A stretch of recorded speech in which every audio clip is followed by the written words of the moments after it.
What up, Wizards? It's Devin Igby, and we got a good one for you today because you get to laugh at my commander opinions. Everyone loves doing that. We have seen every card from both Precons for Edge of Eternities, and not only are there some pretty pricey reprints, that's nice stuff right there, but there's also a bunch of really funky new cards. So today, we're going to talk about my 10 favorite. And I'm your favorite Magic Channel's favorite Magic Channel. Best believe that the professor go bananas for my deck tech. And we're back. I have a Patreon, but let's go ahead and look at the honorable mentions here because we don't have much time to waste, and it's just the two face commanders from the set anyway. We got to look at Keto, Apogee-Mon, and Zarl Genesis Shepherd first. Now, the only reason these guys are both honorable mentions is because we saw them like 3 weeks or a month ago. I don't know how long it's been. Time moves really fast in Magic, but either way, they both look really cool. They still look really cool when I look at them, so luster hasn't quite worn off just yet. Both of them look awesome, and now that we've seen the decks built around them, they look even cooler, knowing that they didn't really skimp on reprints, and both of these things got really powerful cards. Now, Keto, let's put him on screen by himself for just a second here. We'll get to you in a moment, Zarl, but Keto, if you haven't seen him yet, is just a 3-mana hasty guy that whenever he finds himself tapped, you proliferate.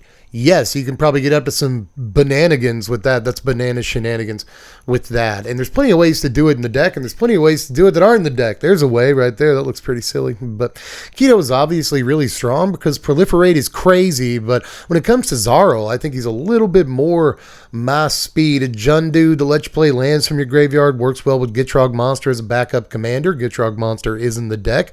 Keto looks really, really cool to me. Makes your creatures grow whenever you sacrifice a Poiminate, and that's pretty sick considering the deck wants to sacrifice lands, so you'll grow your creatures really fast. I like a lot about this bug. But as much as I like both these guys, they're not brand new, and we've been looking at them too long already. So let's move on to the actual list here and look at number 10, which I'm just going to call lands. Both Boros and Golgari got new Tango lands as well as new Cycle lands, all of which are going to have like the land types on them, which is really, really sick for most commander decks. Really nice that they're fetchable, and in some ways these might be the most impactful cards from these whole precons, but they're not the most exciting. So let's move on to number 9, which is Horizon Explorer. This is just a little 3-mana 2/4 that lets your lands come into play untapped like that. And whenever you attack a player, you get a lander token. Let's kind of go. That means if you attack all 3 opponents, you'll get 3 lander tokens, which is a lot of value in the form of not just artifacts, but like ramp too. In Commander, you're likely to have a fair amount of mana so you can actually activate the lander tokens. And I guess if you've already activated a couple lander tokens, it becomes easier to activate subsequent ones. I mean, the dude doesn't guarantee you a lander token more or less every turn, but you'll probably get 1, sometimes even 2 from this dude. And again, you can really parlay that into a lot of value. But even if you never get the lander tokens, at least he's kind of a spelunking in Commander, and especially if you're working off a budget mana base with a bunch of tap duels or something, I welcome that. So cool guy. I don't know, maybe some kind of like green deck that cares about artifacts and you get a bunch of them. It could work out. But another green card that I liked from the Zarl deck is Baloth Prime over here, a 4-mana 10/10. Let's go. It enters tap though with 6 stun counters on it, but that said, whenever you sacrifice a land, you get a 4/4 tapped beast token, and you get to untap this dude, so remove a stun counter from him. And if you pay 4 mana, you get a Zuran Orb activation. You sacrifice a land and you gain 2 life. Just the way the activated ability works with the first ability is kind of amazing, you know? Like, if you got an extra 4 mana to sack a land, I guess I'll take 2 life and a guy, you know? It kind of sucks that the token that it creates is tapped, whatever. But it also kind of sucks that this comes into play tap, but it's 4 mana 10/10, so whatever. Even if you never actually untap him in a game, he probably got you a bunch of 4/4s, and you don't have to use his ability in order to sack the land. You could always just use fetch lands, you know, Fabled Passage or any other kind of fetch land, and suddenly you're just getting 4/4s, which is insane. And there's a reason that I mentioned Zuran Orb earlier. If you just sack all your lands to Zuran Orb for free and you get a bunch of 4/4s, like, you probably do some with that too. So there's a lot of really cool ways to sacrifice lands and get huge monsters out of them. I really like this guy a lot. But speaking of sacrificing lands, let's look at number 7, Uridian Hatchery. This thing is actually really slick, man. It's an untapped land that taps for black. You have to pay a life or whatever, but still an untapped land that taps for black, and whenever you do that, it gets a hatchery counter or whatever it's called. It gets a counter. And whenever the land is put into a graveyard from the battlefield, suddenly you get a bunch of 1/1 flyers equal to the number of counters that were on it in the first place. That sounds wild, man. Again, there's a bunch of ways to sacrifice lands. It is not that hard, and when you do, you get like 3 1/1 flyers for it or something. And if you can find ways to untap this thing throughout turns, well, then again, suddenly you're getting even more flyers. So there's probably a lot of ways to bust this. Obviously, Proliferate can put more counters on it or something. So there's a free tip, I guess. There's just plenty of ways to put more counters on this than it really should have. And then when you pop it, you get like 8 1/1 tokens or something. And in a really long game of Commander, you might just get that naturally. So again, it's untapped. You don't have to worry about that nonsense. It just taps for black whenever you wanted to. So that kind of makes it a decent land in and of itself, despite the lack of land types or whatever. But the fact that it can sometimes give you like 4 bugs flying over occasionally, and then you just Crucible of Worlds it back into play and get to like going at it again and getting more counters. So yeah, I think this thing is really awesome. Now we're getting into kind of crazy stuff, man. Here's Insight Engine at number 6. This is 2 and a blue, 3 total mana for an artifact. You can pay 2 and tap it to put a charge counter on it and then draw a card for each charge counter on it. This ability is instant speed, first of all. You can find ways to untap this over the course of a turn or two, then yeah, you're drawing more cards, you're getting more charge counters, you're feeling good, and obviously, you can proliferate more counters onto it. That's probably the way you want to live your life, and it's in a deck that already has lots of ways to proliferate, and of course, you can upgrade and add even more ways to proliferate. So before long, you're paying 2 mana and drawing like 10 cards. Even though it looks kind of slow to start, I'm pretty sure the moment you pay 2 to draw 2 cards at instant speed, it's well worth the investment. And once you start paying 2 mana to draw 3, 4 cards, then yeah, it's kind of the best card on the table. And it honestly doesn't even take that long to get it going, especially if you do have Proliferate. But even if you don't, after 3 turns, you're drawing 3 cards off of it. That's buck wild. I could kind of see putting this in like any blue deck. Like there's probably a lot more efficient ways to draw cards in blue. Just cast your Brainstorm or whatever you're doing. Or, of course, your Mystic Remora, your Rhystic Study, whatever it is, do your fun stuff. But, again, after just a couple of turns, this thing is drawing like a ridiculous amount of cards. Like, nobody can keep up with that. So, especially in like an artifact-focused deck or something, like, absolutely. But doesn't even have to be. So long as you have ways of proliferating or getting other charge counters on this or something like that. And it just seems like a steal of a deal. But speaking of cool artifacts that cost 3 mana, here's Surge Conductor here at the halfway point, number 5. This thing is nasty, man. 3 mana of any color. Any deck can play this guy for a 3/2 robot artifact creature. And whenever a non-token artifact enters the battlefield under your control, you just proliferate. Clearly a mistake was made. 3 mana is pretty efficient for this effect. And honestly, anytime you get like an artifact entered the battlefield like trigger, I'm pretty excited about it. But proliferate? What are you doing?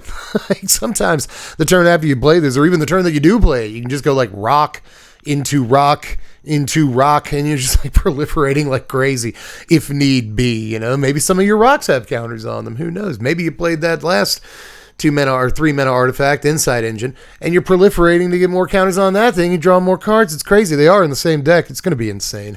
Like this with a lot of different things is going to be insane. I imagine you just play this in like your Titus deck from the Final Fantasy thing. You get way more +1/+1 counters when you play artifacts. If you've got enough artifacts in your deck, that's the thing. You got to have artifacts in your deck. But again, with just about any artifact commander, this is going to be like pretty disgusting because there's all kinds of things that have +1/+1 counters and like maybe planeswalkers or whatever you're doing, charge counters, obviously. So yeah, man, just 3 mana for this is so good, I think. But another guy that I really liked from the Jeskai deck is Patrolling Peacemaker. This too is 3 mana, 2 and a white this time, for an artifact creature that enters with 2 +1/+1 counters on it, and whenever an opponent commits a crime, you get to proliferate.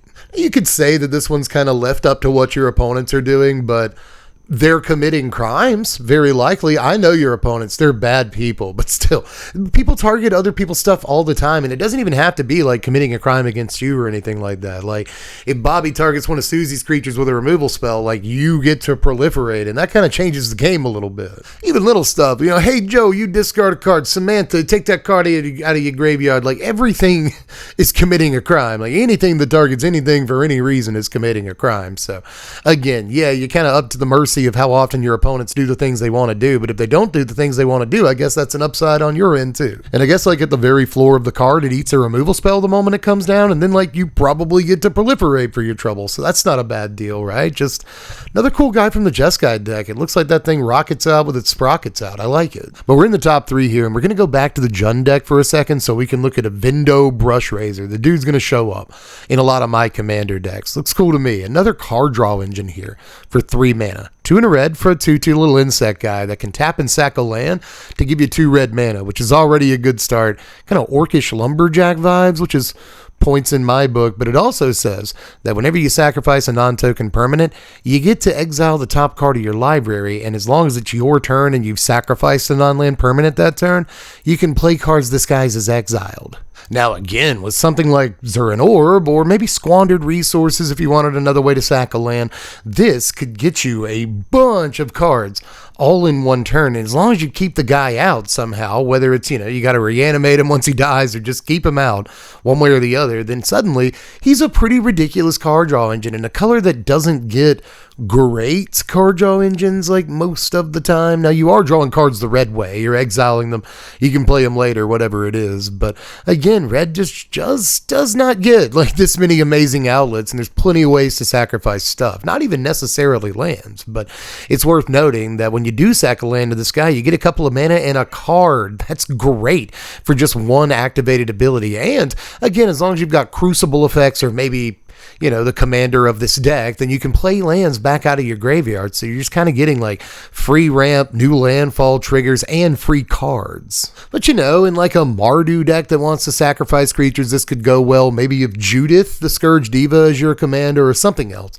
Again, that's kind of aristocracy in Rakdos or something, then this could be really, really good because you're sacrificing stuff all the time. Sometimes you'll be sacking tokens, but other times you won't. So again, you can get plenty of card advantage off of this thing. So I kind of like it as either like burst card draw off of, again, like Zurin Orb effects, or just like turn over turn card draw because you're sacrificing things a little bit more fairly. There's a lot of cool stuff about this dude, and I say that about all the cards in this video, but again, I'm kind of especially excited about this guy. But he's not the best card advantage engine in this video full of card advantage engines. Now, that distinction goes to Uros Research Craft right here. I hope I got that right. Either way, this is also 3 mana. A lot of 3 mana cards in the video too. It's 2 into blue for a spacecraft. That's a 0/8 once it does become a creature, but once it gets to 3 station, suddenly it has this ability that reads, whenever you cast an artifact spell, draw a card.